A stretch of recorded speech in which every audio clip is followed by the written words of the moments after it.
Қазіргі таңда кейбір мұсылмандар, кейбір жат ағым өкілдері мынау әлеуметтік желіде жиі көреміз, балаларын ұрып соғып жатқандығы, тіпті жаңағы әлімжеттік көрсетіп, сабағандығы, намаз оқуға күштегендігі.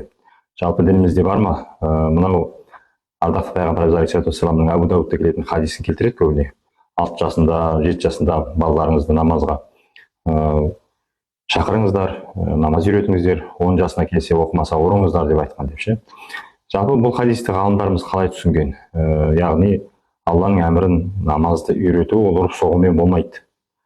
Тек қана өзің үлгі болып, қызықтырумен, оларға намаздың сыйын айту арқылы, оларға намаздың мән мағынасын дұрыстап түсіндіру арқылы ғана намазға қызықтыра аласың деген.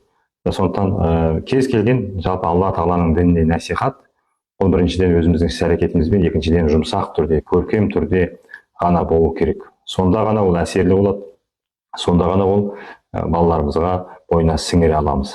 Ал ұрып соғу, күштеу, бұл әрине исламның әмірі емес.